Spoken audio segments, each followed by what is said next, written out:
Sergeant Beast Larson. Today we're going to explain how to explain the hit 'em back first theory, how you use force. And there's times when somebody presents a violent situation to them and legally you can strike first, called the hit 'em back first theory. We had an attorney explain this to us in the police academy way back in the day, back in 1992. Very interesting class. But he said this isn't the 60s anymore. Don't trade punches. Don't let somebody punch you before you can move. When they display intent, ability, and opportunity, then you have a right to defend yourself. Whether you're police, corrections, or you're a civilian person. I want to show you one of my favorite shirts here. It says, "Hey, State Prison Tactical Squad." Got a nice, pretty design. We had this made in 2016 when we went down to the Georgia Commissioner's Challenge. Tactical Squad, the Riot Squad. So let me explain a few things. Intent. Everybody knows what intent is. I'm going to hit you. I'm going to beat you with this ball bat. I'm going to shoot you. That's their intent. They come up to you on the street. This is a marker. They come up to you and you're coming out of a gas station and they're pointing a gun. They got intent. So intent can be implied verbally or physically. They can write a note. They go in to rob a bank. Give me all your money or I'll shoot you. That's intent. Any form of communication is intent. Ability. And I'm going to tell you a few stories and we're going to go through it and we're going to check the 3 blocks to see if this applies. The ability. Do you have the ability to do this? I'm going to hit you with a ball bat. What if they have one arm and it's in a sling? It's possible. They can unsling it. It can be a fake sling. They pull a ball bat out and hit you. You've got to be able to explain that. You know, sergeant, lieutenant, whatever, or the police come to you. He come and said he's going to beat me with a ball bat, but he only had one arm. What if they have no arms? They're not going to beat you with a ball bat, but they can still assault you with their knees, their feet, especially these nice tactical boots, or their head or shoulders. Anybody that's been in middle school and high school, walk down the hallway, books in your hand, somebody walks up, shoulder checks you, knocks your books out. So the whole body really can attack you. Think about this. And opportunity. Do they have the opportunity? They say, I'm going to hit you with a ball bat, but they're 50 feet away, or they call you up on the phone, or they text you. Everybody texts all their feelings and how they hate everything. I'm going to hit you with a ball bat. They're not physically there, so you can't run over to their house and punch them. There's no opportunity. You're in the parking lot, you've got your family and your kids, 3 guys come up and they have tire irons and ball bats and they say, give us your money or we'll beat you. Intent. They just told you what they're going to do. The ability, they have the ability to do it. They're standing there with tire irons and a ball bat. Do they have the opportunity? Yes. They're close enough to you that they told you this and you heard it. They have a weapon in their hand and you got a carry conceal permit. You already know that's a deadly force situation. You pull your carry conceal weapon and defend your family. Intent, ability, opportunity. Sometimes they'll use words like jeopardy. There's 3 basic elements. Are they telling you in some communicative way? Do they have the ability? Can they do that to you? Can they harm you? Do they have the opportunity to do it? They call you up on the phone and say, I'm going to blow up your building. They don't have to physically be there because it can be set up by any kind of electronic wire device, cell phone device. Opportunity, yes. Let's put a check mark. Do they have the ability to? Most likely. If they call and tell you they can blow it up. We all know how this works. We watch this on TV. They're calling you directly for you or your business, whatever they're stating. They stated their intent. Yes, they have all these things. And what do? If you can, you call 911 and you explain what the situation is, what's been said to you. If it's possible to record this on your cell phone, record it. That becomes evidence for the police. Okay, let's give a couple examples. You and another officer go to arrest somebody. You've been drinking, it's a domestic violence, well, we've investigated this. Based on our investigation, we need to arrest you, Mr. John Doe.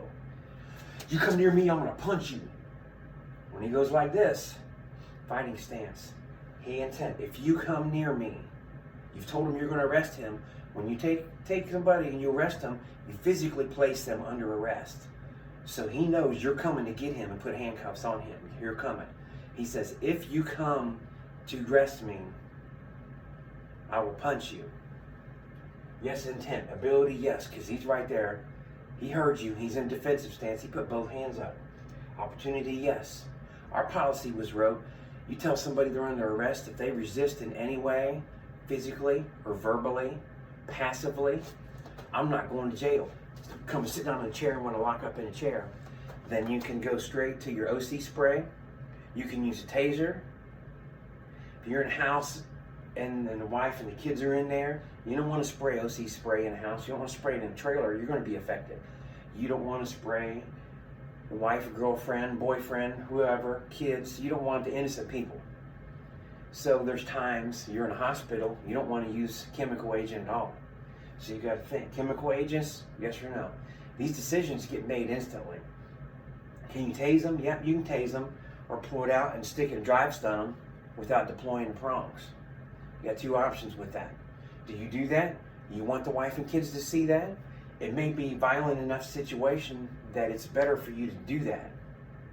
It's safer for you to do that.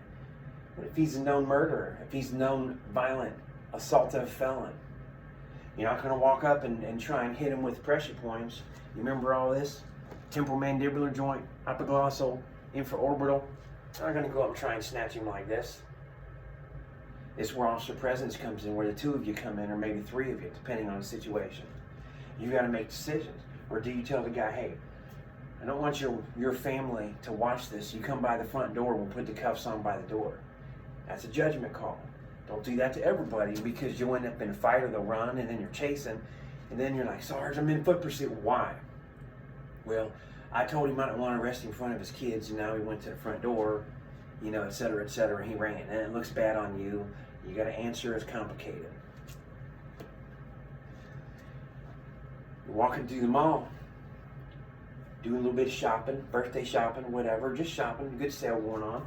Got your hands full, because it's been great shopping for the kids. You just cannot believe this. And you guys are talking, man, we saved $350 over here. We were shopping at this store. I'm not going to name any stores. There's no sponsorship in this. We saved all this kind of money. We're doing great. Bags in the hand. Somebody wants to walk up and try and sucker punch you. They're trying to pop you right in the side of the head. They may not say anything. There may not be any intent. The intent comes when the swing comes. That's instant. Their opportunity is going to come first, and their ability, because they're all of a sudden in your personal space. To be able to hit you in the face, they've invaded your personal space, which, remember, is 3 feet. I'll hold my fingers down so you can see it against the shirt. 3 feet, personal space. Intimate space, 18 inches or less. Somebody's invading on that. That's implied content. Implied meaning they're going to harm you. There's no reason for a stranger to be within 3 feet. Arm's reach to the end of your fingertip. So anybody within this distance of me, that's intent. Now you're in a crowded mall and you're going to be walking real close to people, almost bumping shoulders. That doesn't mean they have intent to hurt you. You got to be able to explain the difference. But how many videos do you see on Facebook where they come up and just hit people on the side of the head? They come up, hit you in the head, and as it's about to happen, you realize it, and you try and flinch, try to come up to block a little bit. That threat's still there. If they hit once, they're going to hit more. We call it the 1+ rule. You're searching and you find a weapon, they have more than one. Criminals carry more than one weapon. You have to assume that the law allows that. The same as if they're going to hit you, they're going to hit you more than once. They're going to hit, not just going to come up and hit you in the head and run away. They come up to hit, you block, you defend yourself. You go into your mode. When I have a partner and I'm demonstrating a little bit more, some palm heel strikes and punches and some elbows, blocking and striking, we'll talk about that later, but you've got to think to defend yourself. Say you're in correction, you're escorting. Situation in Chow Hall, you need to take somebody somewhere, you tell them to step and walk out. They're not handcuffed. You can stop and handcuff an inmate in a Chow Hall in front of 50 people and let them try and come attack you? No. You want to remove them from that situation or remove them from the dorm. Our policy at the prison, you take them out to the sally port. That sally port is the entranceway to the dorm, and it's got 2 electronic doors. So you take them out, shut the door, they can't go anywhere. They're in that little small space. I'll say it's 8 by 12 foot because it was kind of odd shaped. That protects them so that you're not going to be attacked by other inmates while you're handcuffing. You got to always think, put yourself in the best, safest position to handcuff, to deal, to interview, to talk with people. So you take them out, then you cuff them. They may be very passive and say, okay, you can cuff me, take me down to the hole, take me to isolation. But if you did that in the dorm and them being passive, you're responsible for that inmate. You've got the other 50 will come and attack. He's just bait. So you got to think about things. Where are you going to cuff them? Where are you going to talk and interview with them? So you take them out, and this happened to me. And it's time for a good story. Let's get the marker out here that I dropped. But remember while we're talking when I said the word gun? Barstool. Drop to the ground. Oh, any kind of things, any kind of weapon, drop. Practice that drop. We got a situation, tall, about 6'4" inmate, harassing officers. I'm sergeant of the behavior unit, they call. I take a couple guys, we go down. We're going to get him, collect him, and take him back down to our unit. So we go in a dorm, inmate so-and-so, you can come out with us. You're doing this stuff, we're going to take you down to isolation here for a day or so. See, depending on how you're acting is how long you're going to stay. No cuffs on, you got a coat on. It's February, March in Georgia, which could still be pretty warm. Haven't taken the coats up yet. But he's got his coat on, that way if he causes a problem, we won't be able to tase him through his jacket. So he's thinking, so that's a clue to us, something's going to happen. So there's 4 or 5 of us, we get him, we tell him to go out. He's a gang member, his whole gang's following him. We get him out in the salad port, shut the door. We got officers push and shut the door, because the inmates, they're not trying to come and attack us. They don't have intent. They have ability and opportunity, but their intent's not there. They're just talking.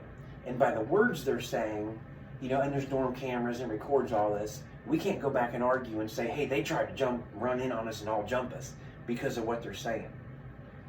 Just typical, hey, don't bother him, just talk, whatever, we can talk it out, we can work it out. But that's not intent to harm.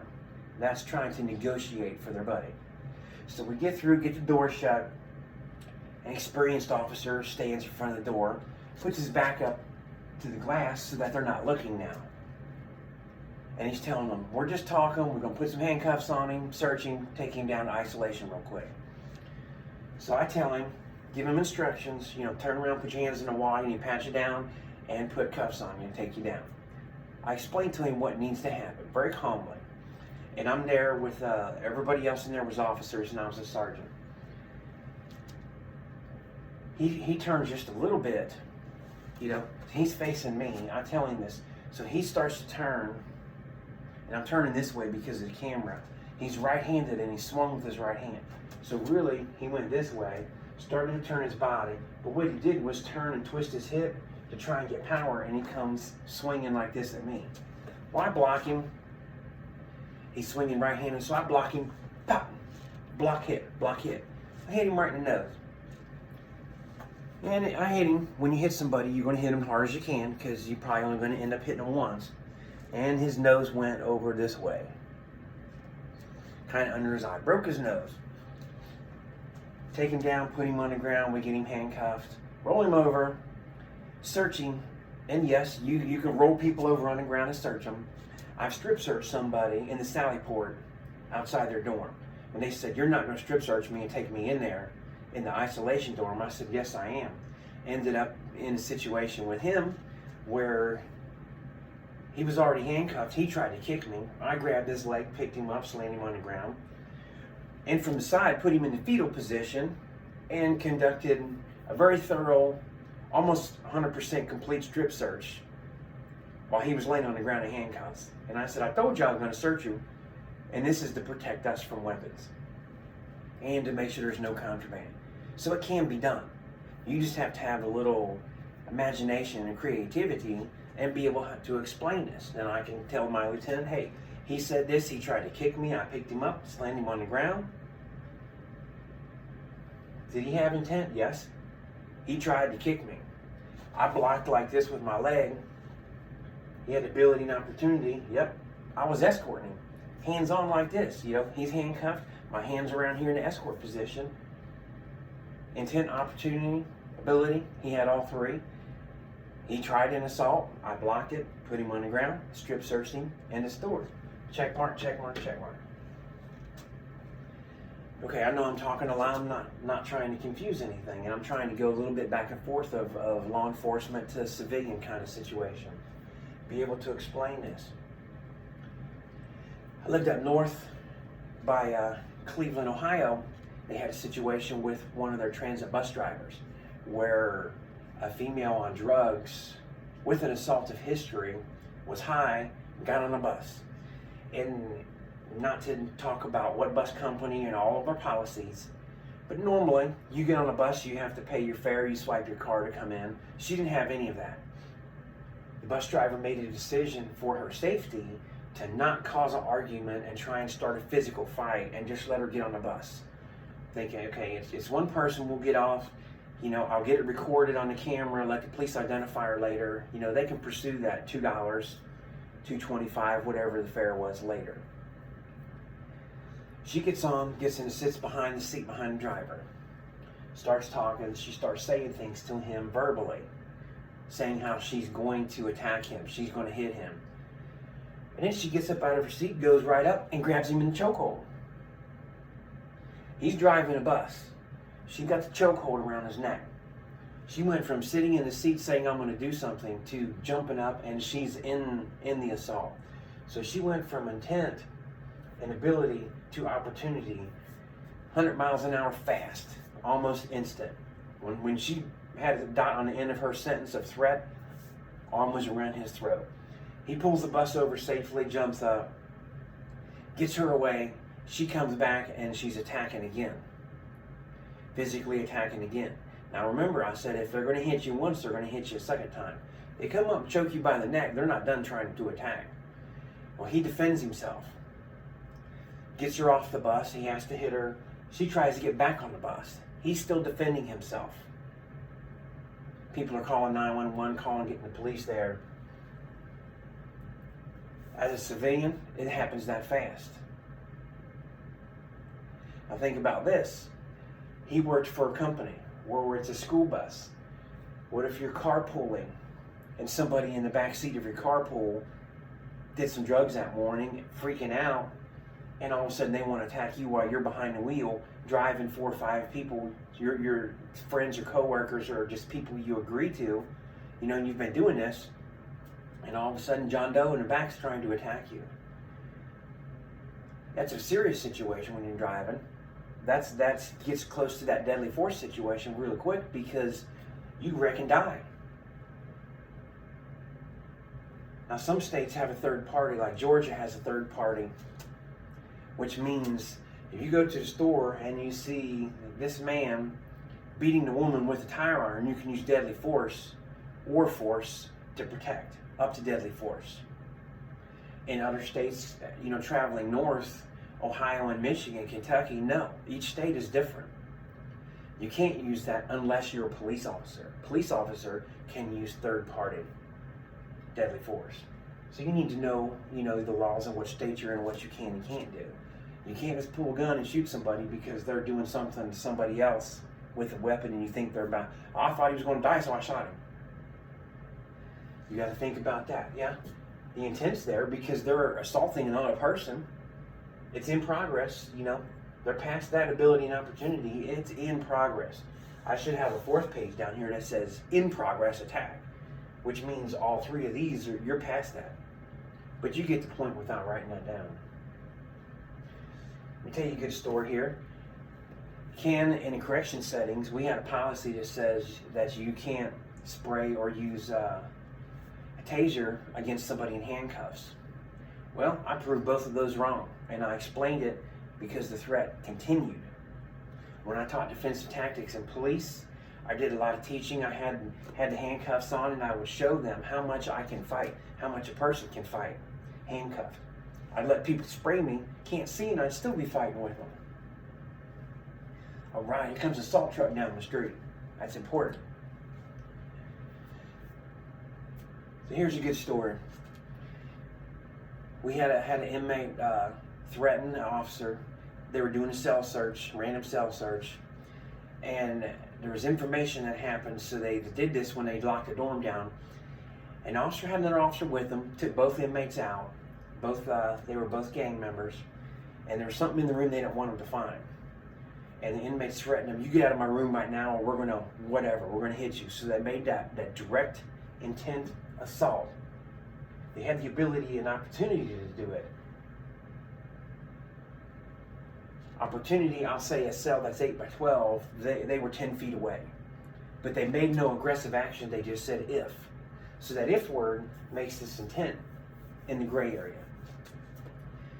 So the officers back out, leave the guys be right there, get the door shut, they call us. So I go down with another sergeant. 2 sergeants go down with 2 officers. I go, "Hey, you know, what's going on with this? We need to search this cell, we need you guys to come out." "Okay, Sergeant, we'll come out." So they come out. Now they're cooperative because there's 2 sergeants, but there's 4 of us together.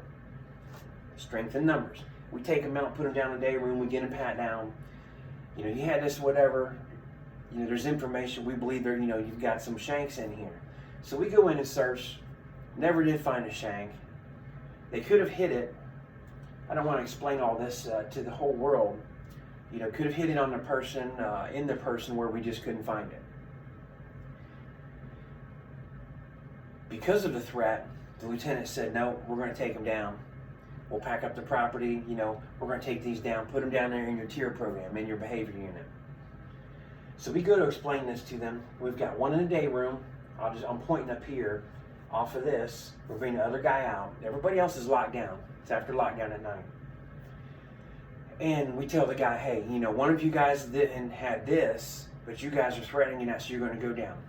And he's not. He's in between aggressive and passive. He's not punching or kicking, but he's moving around. You turn around and put your hands behind your back. The other sergeant and I have got the handcuffs out. He's not wanting to do this, not wanting to cooperate. The situation gets going. He's moving around a whole lot like this. I'm looking at the other sergeant. I pull my taser out, and I said, "Put your hands behind your back, or I'm going to tase you." Taser has a camera, turn it on.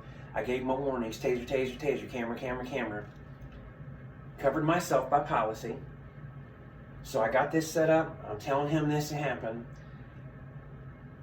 He slows his body down. He's not moving very much anymore. So I take in and grab his hand. The other sergeant grabs a hand. Then other sergeant has both hands. So I get my cuffs, put the cuffs on like this. You know how they teach you in speed cuffing.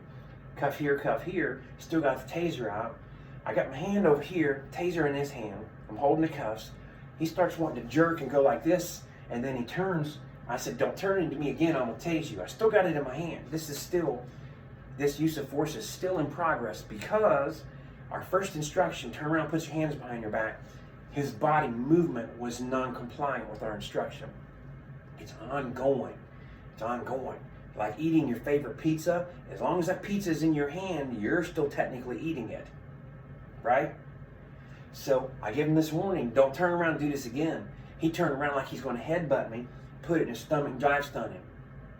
And some people got upset with me for doing that until they watched the dorm camera from 2 different angles and watched the body language and how he's moving. And he's going like this.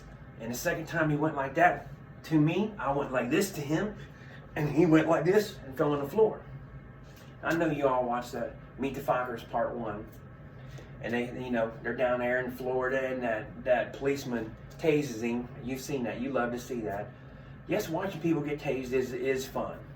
Tased a lot of people, sprayed a lot of people in my career. He was very compliant. His roommate wants to come out. So now guess what happens? We're kneeling down. We got him on the ground. He says, I'm sorry, I stopped. And he stopped. He did everything we said from this point on. And the roommate starts coming to me, and I'm going like this. I said, do you want some of this? He said, no, I'm good, Sarge. And that ended that. As long as you can explain the force is still ongoing, then you can tase them, handcuffs or not. That didn't even get to IA. That was cleared by the investigator immediately. Here's another situation. Had a kid in my behavior unit, 18 years old. I say kid, and he's much younger than me because I was a little bit over 50 when it happened. He'd come from another prison, and he had to spend 30 days in this unit, in this Tier 1 program, before he'd go into general population. And every day for 30 days, he said, Sarge, when I get out, I'm going to kill you. So I wrote him a disciplinary report, wrote him several times, didn't write him all 30 days, because I didn't work all 30 days. But I probably wrote him 4 or 5 times, and I checked in, a couple of those got thrown out, a couple of them stuck, and he pled guilty to it. But he still kept saying this intent. He was behind a locked door, so his intention was there. His ability to do this, he's physically capable of it. We had to take people out to the shower. We did the 2-man escort. The only opportunity he had is if he came out to go to the shower and there was 2 of us. So, being smart, being a good supervisor, when we ran showers, we had several of us in a building. To not provoke a situation and avoid this, I made sure that when we came to his room, I was close by to supervise, but I had 2 other officers take him to the shower. That way he could just look over the corner of his eye. He can give me the stink eye. He can make faces and call me names. It doesn't make a difference. So I was smart, had 2 officers. So every time he was taken to the shower, there was never confrontation. Sometimes he would threaten me. Sometimes he would just say, Sarge, you having a good day? They're joking around. Everybody threatened to kill me in the prison. I looked at these to make a decision. I just didn't take whatever they said. I didn't take it to heart. Didn't take it personal. But my awareness was always at this level. Not, I'm halfway aware. I'm 3/4. I'm iffy. My level was up here. When he gets out, goes down general population. And the dorm had a stabbing and fight incident. They were all locked down. And a new officer goes down to give this inmate's roommate, who was diabetic, his milk, orange, and a sandwich. And the doors are gapped. There's this much. You can slide it under the door. The new officer didn't do that. He went and opened the door, told him to get to the back, open the door so he could give it to him, or set it on the sink. We just go, slide in the door, and say, here's your diet snack. Well, they both pushed out, come out to the dorm. They come out with their shirts off, and they got their little homemade tank tops on. The world, they refer to them as wife beaters. They're running around, swinging shirts, getting the whole dorm all riled up. Watching the camera later. So we get to call, hey, these 2 guys, they pushed through the officer. Push through the officer means they put their hands and pushed him. Yeah, intent, ability, opportunity, they did. They pushed him out of the way, physically. The officer hits the wall, and he goes and gets to the door and runs in. They buzz him, and he goes out. So they've already had an assault on an officer. It was a push, but it's an assault. You don't lay your hands on somebody in uniform. I get another sergeant, couple officers. We go down there, 6, 7 of us. Other sergeant and I, we know we go in, there's 2 inmates in there. We both got our taser out. Inmates, spread apart, get on the ground, face down, hands and feet away from your body. We don't use those words, spread your legs, because it doesn't sound appropriate. That's not acceptable phrasing. So, you lay down, face down on the ground. Face down on the ground is simple. Arms away from your body, feet away from your body. Spread your feet apart. Okay? That's professional. The one inmate gets on the ground, he said, I don't want any smoke, Sergeant. That means he doesn't want any smoke. He doesn't want me to do anything to him. He will give me no problem. And I knew that inmate too, and he's never gave us a problem. So he does that. The other inmate's standing over here, and he's got a 20-inch 20 inches, I'll say, is about from my fingertip up to here, piece of broom handle, both ends sharpened to a point.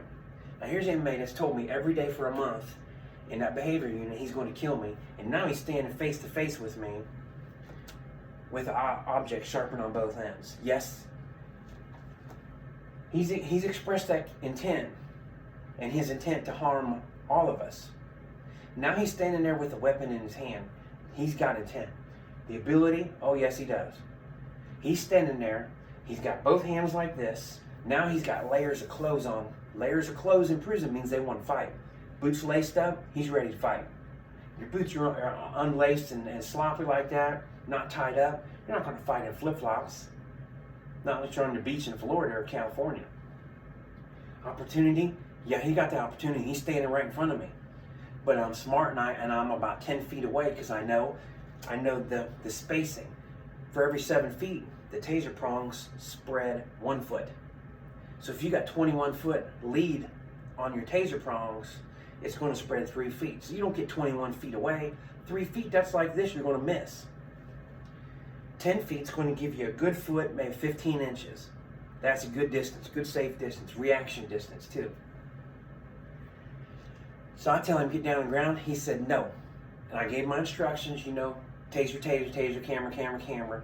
And I told him 3 times, face down on the ground, arms and your hands and feet away from your body. He drops the weapon, kneels down on the ground, and I said, okay, you're kneeled down, get down. And I know the camera's on. Face down. No. F you. Pow. Shot him with a taser. I've already gave him 3 instructions. Then he kneels down, and I tell him again twice more. So I shoot him. He falls down. As he falls down, he lands with his arms down like this. So now he's laying on the ground. I want to turn around this, but this is what it looks like. Imagine the walls of the ground for a second. His hands are like this. His back is away from me.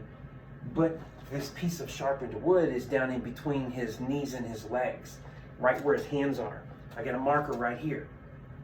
Imagine this is a 20-inch sharpened weapon, and your hand's like this. So if I'm approaching and it's right here, all he's got to do is turn and go like this and jab me with it. So I give him 3 more instructions, not 1. Give him the benefit of the doubt because I'm standing at a safe distance. He's already been tased once for 5 seconds. And I tell him, get your arms away from your body, I'll tase you again. He said no. So I shoot him in the back with the taser. Is the intent there? Yes, he still has his hands right there. He's holding the weapon or his hands are an inch from the weapon. Does he have the ability? Yes, he does.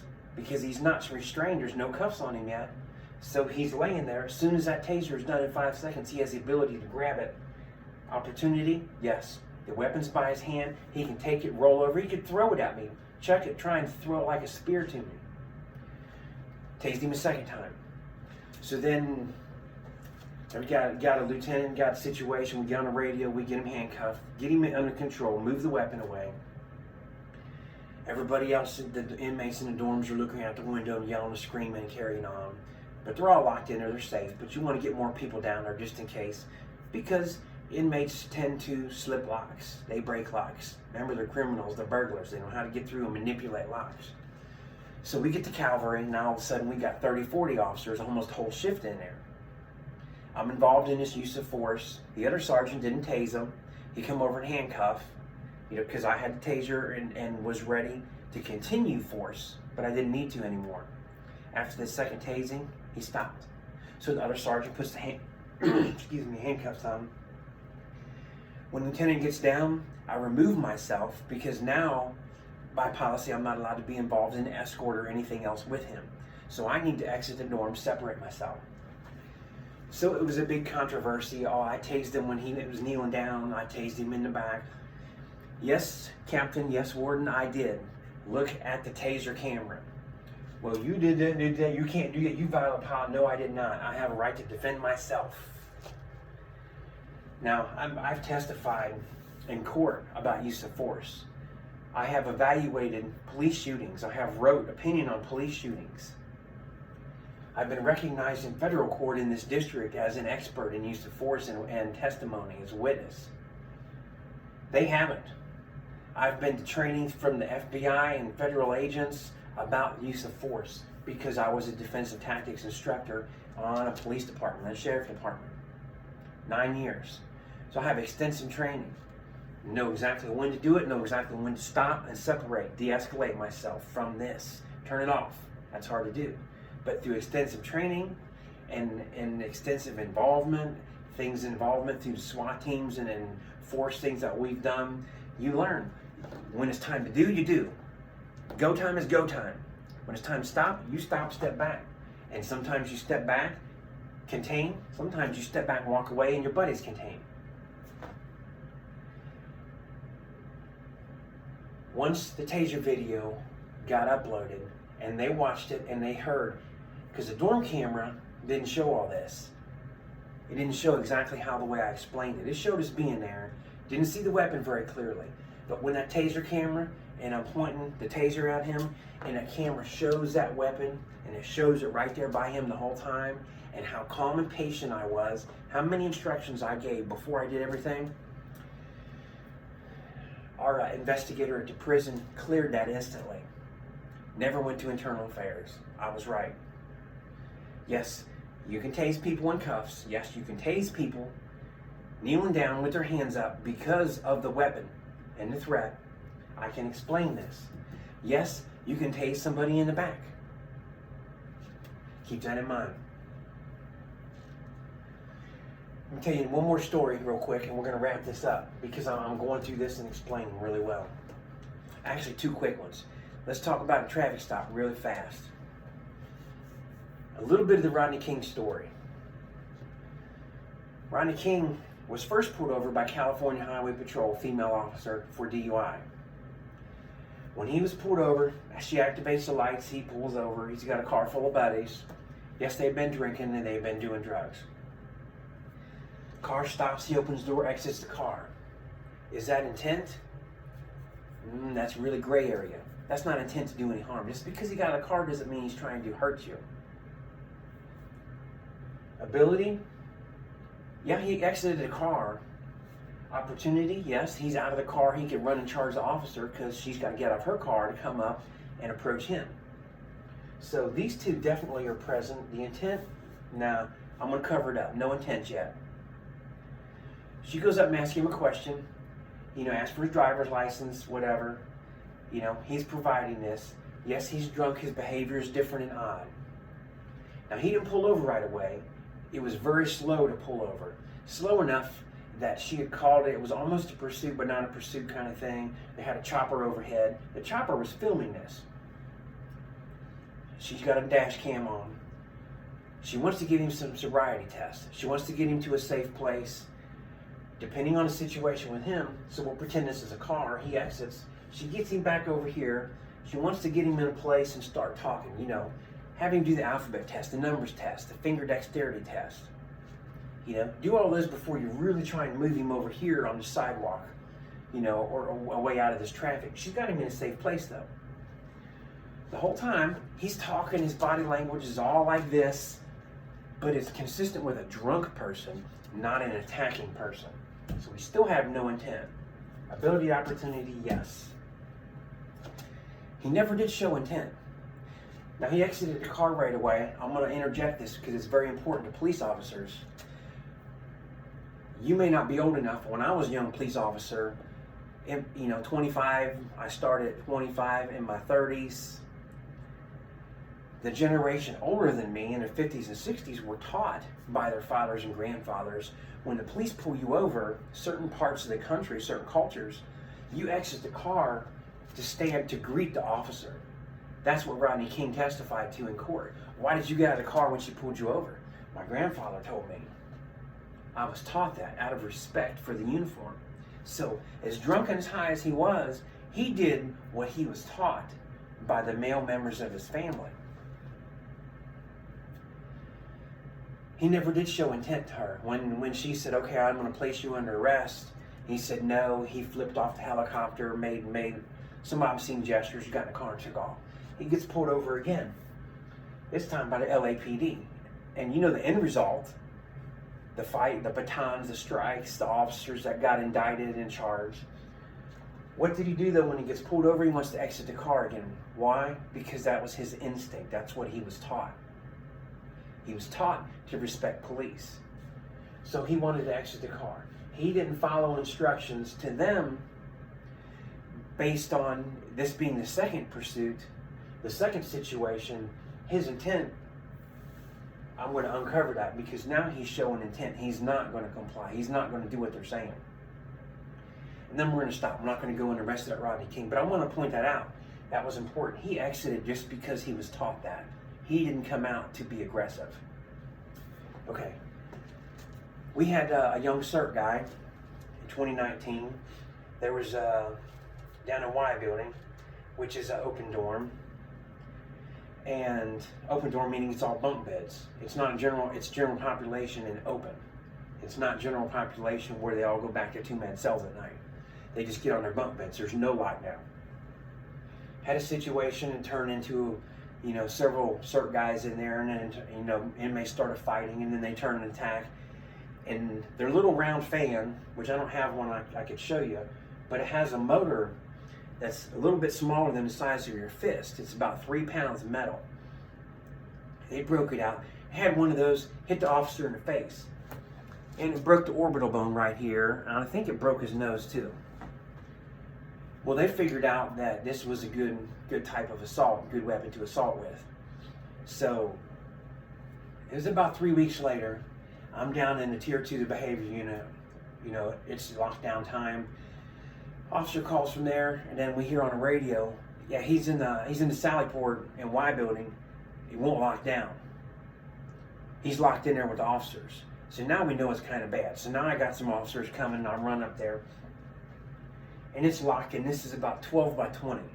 Outside door lock, inside door lock. So he's in there. He's got a mop handle, twirling it like Bruce Lee. 2 officers in there. So I'm thinking, okay, this is April in Georgia. It's warm. Coats have already been taken up, but he's got a coat on, and he's got a sweatshirt on, and I could see the layers of clothes by the shirt collar right here. I could see more than one pants on the way it was gathered by his boots. He's dressed up to not get tased and not get sprayed. So now I know this is going to be a hands-on. He's got this in his hand and he's twirling it like Bruce Lee. This is going to be a hands-on physical altercation. So I need to figure out how to best protect the 2 officers and myself. So I go to grab the door, and I knew the control officer was a new officer. And I can talk about this because this did go to internal affairs. We all interviewed the next day, and we were all cleared. And the word came through the investigator all the way from the regional and the commissioner thanking me for controlling this, isolating this as minimal as possible with no injury to any of our staff.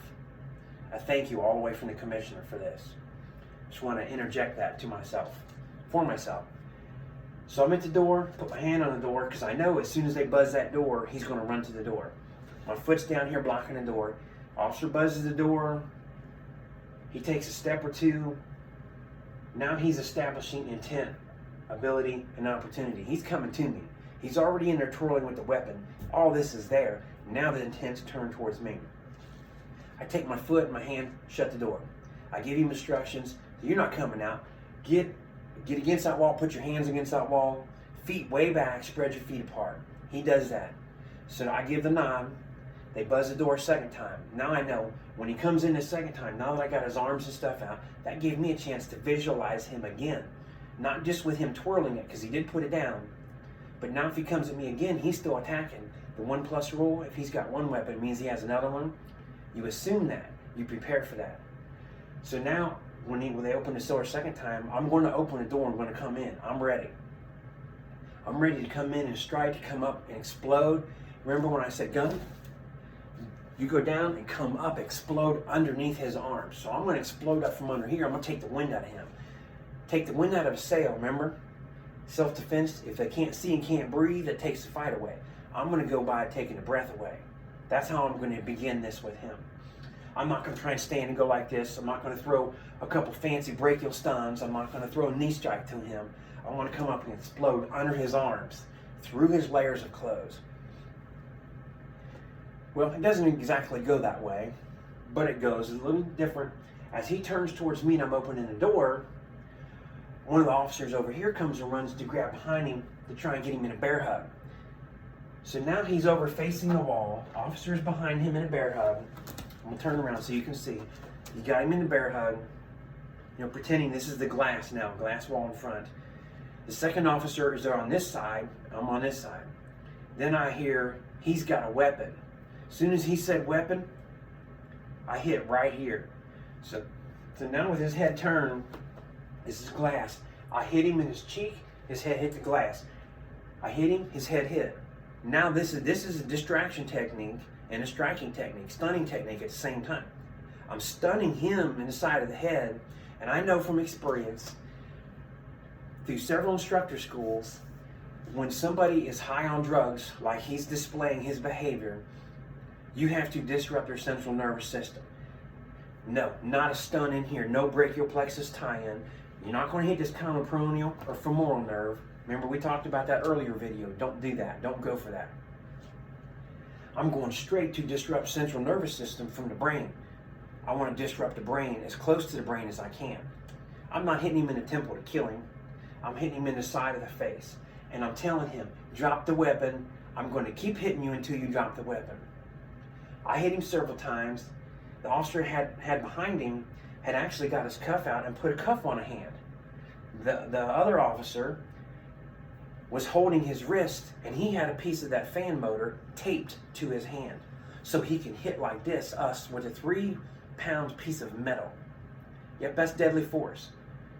Deadly force, which means I could have killed him to protect us and myself, because the metal could kill. That's already broke nose and orbital bone and injured another officer. I'm hitting him in the face. So now I see the cuff, and his arm is swinging with one cuff on. The cuff becomes another weapon. So now I have 2 weapons. He started twirling them up. Now he's got some unknown weapon, but they're saying weapon, weapon in his hand. And it's not the hand I'm looking at, and now here's a cuff. So both hands have this. So what do? Get rid of a marker. Remember the video, focus the energy? I hit him again in the side of the face, and after I hit him, I snatched the hand with the handcuff, focused my energy, got a good arm bar on. Remember the arm bar like this? The water's trickling, the one interfere with the flow of water. So I got focus of energy, focus right here. 2 hands focused, that's all right. My feet, see if my feet and my legs are moving, I'm focused. Put him on the ground. Put your hands behind your back. He says no. I continue. I keep hitting him on the same spot. I'm distracting him. I'm also keeping him from spitting at us. If he's a drug user, you don't know if he's got AIDS, HIV stuff, any kind of whatever.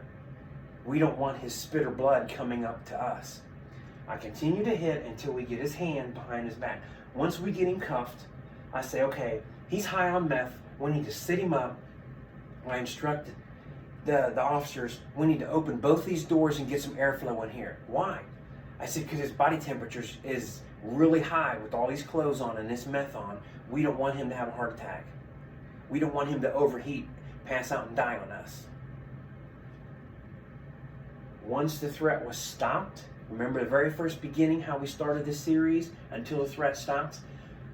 I hit him, and Internal Affairs said, how many times did you hit him? I said, until he was on the ground and both hands behind his back, and then I stopped. Did I count? No. If I had to guess, I would say 20 to 30 range. Internal Affairs just looked at me and said, okay. And why did you do this? And I clarified this. I've been an instructor for 9 years in police. We were taught this, we were taught this. I kept it continual to the side of his head because he was refusing. The weapons involved, but I didn't escalate it to deadly force. I kept it to simple strikes. Got him under control, both hands behind his back, got him cuffed, and then I went from defending ourselves through striking attacks to patient care that quick. As soon as the cuffs were on, let's roll him up, take care of him. You spray somebody with mace, you're responsible for him. Now you need to take care. Get him air, get him water, whatever your policy, whatever's available to you. I get him up, I get him air. He's high on meth. I've been in many fights with people high on drugs in my career. 20 years in law enforcement, 4 years at a level 5 prison. That's a lot of time to be in physical altercations. Yeah, he was all of these. I could put a huge check mark, draw flowers and everything sunshine on here. That's how much he had all three of these present. You never know how things are going to go. You never know. I put a video challenge on one of my videos called Sally Up Challenge. And it's a song, you can Google it, Sally Up, Sally Down. And I did push-ups and the squats with body weight and planks back to back to back. It's about 3 minutes and 35 seconds. So that's about 11 and a half minutes of just good physical torture, exercise torture. Good exercise, push yourself to the limits. I did that video. I put that on Facebook again yesterday on some law enforcement and correction groups. People out there in uniform, civilians, you physically and mentally have got to be prepared and emotionally prepared to defend yourself. Whether you're making an arrest, you're escorting, locking down an inmate, doing a cell extraction, protecting your kids, protecting yourself, walking down the street, getting attacked in the subway, you've got to be ready. Physically, mentally, and emotionally, you've got to be ready. Look at some of my challenges. Try some challenges. Challenge yourself. How many push-ups can you do right now? 25, 30, 10, 50, 100? Pick that number. Do it. You need to start physically preparing yourself. Practice the hand speed movements. Do some jumping jacks for your feet. You have to prepare for things like this. Begin this process. I know this was a little bit of a long video. Hope you enjoyed it. All these elements, you got to think. This will help you to explain. And yes, you can hit them back first. Hope you enjoy it. I'll see you soon.